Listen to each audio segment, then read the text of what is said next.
In this video today, we're going to be cutting some Priday moss agate. This piece here, just a little piece, probably about 6 ounces, has a nice black center and some red moss that's peeking through. Now, as you can see, it has an easy way to grab here. You got one flat side leading to another knobby side.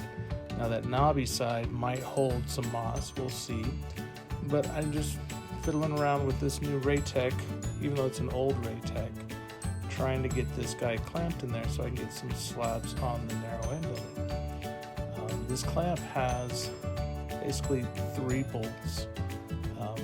One bolt along the back side that you use just to position the clamp.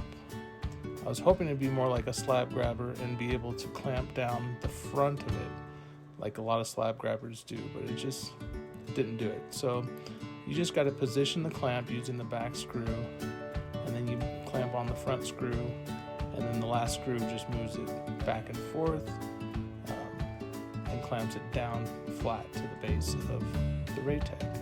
Now this is an older Raytech model. I bought it from a founding member's daughter of the Rimstone Pacing Club. It's only a 6-inch Raytech. It's a L-6S. I couldn't find really any information on it online or manual. It's a well-built saw though. The slide or the clamp on this system works really well, even if designed more for soft materials. But it clamps down really well. The tray holds to the base of the slab table or the trim table really well, and you're able to get little slabs here.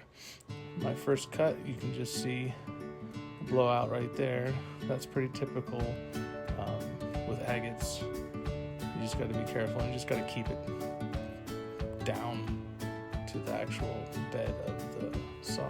You can see it's got a nice black agate base, a little clear in there, and some red moss. So I'm gonna move on, give it a few turns on the screw, go for the first actual slab cut.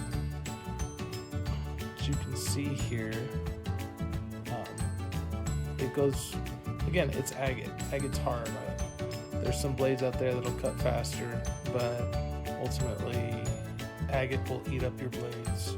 I don't care what you really paid for them. Just keep it nice and tight to the base of the table and let the saw do the work. Put some pressure on the back, but don't force it too much.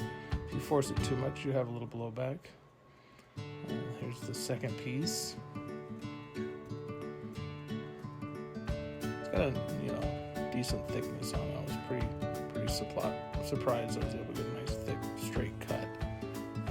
I've done a couple cuts on it, but this was the first real straight. I had to put some more coolant in there because that second or first slab, well, you can feel the heat on it, was pretty dry. Now I do use water. I don't use additives to the water.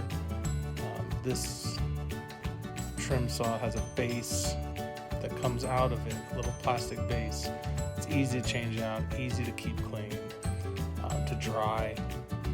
Your biggest thing with using water is you let the water sit there, and will rust the machine after a while. But if you clean it out after every use, you'll get good cuts, no problem. It'll last a long time.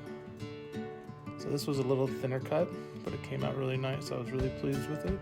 Overall, the machine performed well, and I'll be able to do a nice little matching set out of that little Priday moss with the red and black and green combination. It's kind of nice.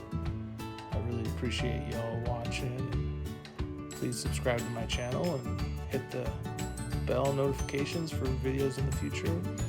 The next one will probably be showing you how to trim.